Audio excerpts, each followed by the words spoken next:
नाज़रीन सामीन, बात कर लेते हैं रहमत ड्रामे के बारे में। बहुत ही इंटरेस्टिंग मजेदार है।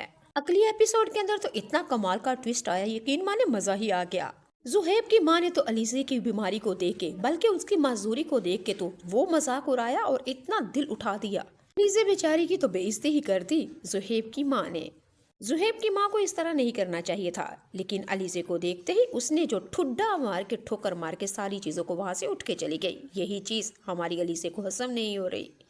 नाज़रीन और सामीन, अलीज़े को पता था कि यही कुछ होना है, लेकिन वो ये कह रही थी कि अलीज़े जुहेब काश के अपने वालिदैन को यहाँ लाने से पहले वो सारा कुछ पहले ही घर बता देता।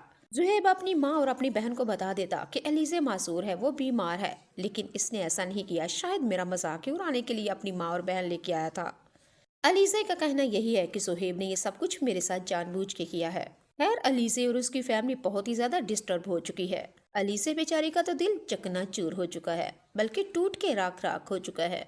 अगले एपिसोड में आप लोग ये देखेंगे, सुहेब अपनी माँ के पास जाता है और समझाने की बड़ी कोशिश करता है, लेकिन माँ ने तो साफ कह दिया कि खबरदार, आज के बाद उस लड़की का नाम भी लिया तो तुमने सोच भी कैसे लिया कि मैं अपनी इकलौती बहू उसको बनाऊंगी, और वो भी जो मासूर है, बीमार है। जुहेब बेचारा अपनी माँ और बहन को मना रहा है, लेकिन वो तो समझने के लिए तैयार ही नहीं। उनका गुस्सा तो साथ में आसमान के ऊपर है कि ये जुहेब ने अलीज़े को पसंद ही क्यों किया। चले जी, जब जुहेब अपनी माँ और बहन से बेबस हो चुका है, समझाने से भी वो नहीं समझा, तो परीशे को कॉल करेगा। जुहेब परीशे को कॉल करता है और सारी सूरत हाल बताता है कि घर वाले माँ और बहन नहीं मान रही। परीशे को बहुत ही ज्यादा गुस्सा आता है। परीशे ने साफ साफ कह दिया कि मेरी बात सुनो, खबरदार, आज के बाद अगर तुमने मुझे कॉल की या मेरे साथ तुमने राब्ता रखा। और जुहेब, याद रखो ये चीज, अलीज़े को हम लोगों ने ही मजबूर किया था इस रिश्ते के वास्ते, वरना वो तो कभी भी नहीं चाहती थी कि शादी के लिए। लेकिन तुमने, तुम्हारी बहन ने और जो तुम्हारी माँ ने ये रवैया रखा है ना, मैं सारी जिंदगी नहीं भूलूंगी। अलीज़े को तो हमने मजबूर किया था, लेकिन बेहतर यही है आज के बाद तुम मुझसे राब्ता ना रखो। जी नाज़रीन सामीन, बाहर ऑफिस के बाहर बाहरीन बारी वो अली परीशे और फोन कॉल की तमाम बातें सुन रहा होता है। बारी को पता चल चुका है कि परीशे के घर में कोई ऐसा मसला चल रहा है जिसकी वजह से वो बहुत ही ज्यादा परेशान है। जुहेब को फोन बंद करेगा और अपनी माँ के पास आएगा, क्योंकि वो बेचारा अलीसे से मोहब्बत करता है, शादी करना चाहता है। और जब उसने देखा कि परीशे ने भी उसको धमकी लगा दी है कि तुमने मेरी फैमिली और मेरी बहन को बहुत ही ज्यादा डिस्टर्ब किया है, अब वो अपनी बहन के पास आएगा और आके फिर कहेगा कि अलीसे बहुत अच्छी लड़की है, आप उसकी बीमारी की तरफ मत जाइए, वो भी आहिस्ता आहिस्ता ठीक हो जाएगी। बहन ने तो बड़े गुस्से से कहा, अच्छा तो क्या सारी जिंदगी तुम उसकी व्हील चेयर को धक्का लगाओगे।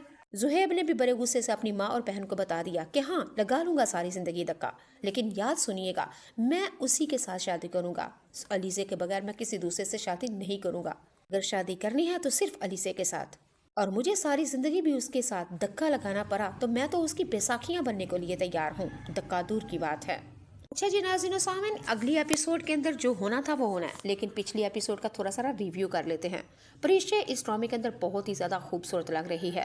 परीशे ने कमाल की अदाकारी की है और इतनी स्ट्रॉन्ग लड़की दिखाई गई है। और खसूसी तौर पे आज बात करूंगी उस रिव्यू का, जहाँ बारी अपने ऑफिस में आता है और परीशे आके बारी से साफ साफ कह देती है कि तुम्हारी मंगेतर आई थी आज मेरे घर में और खूब तमाशा करके गई है। बारी कहेगा, अनाया आई थी तुम्हारे घर में, और क्या कहा उसने।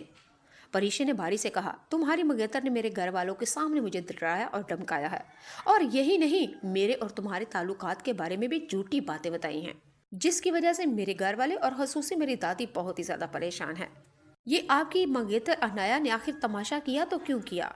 जी नाज़रीन सामीन, अब बारी बेचारा बहुत ही ज्यादा परेशान था। बारी ने फिर परीशे से कहा कि अगर तुम कहती हो, मैं तुम्हारे घर वाले और दादी से जाके माफी मांगता हूँ, लेकिन अनाया का तो मैं कर लूंगा इलाज। क्या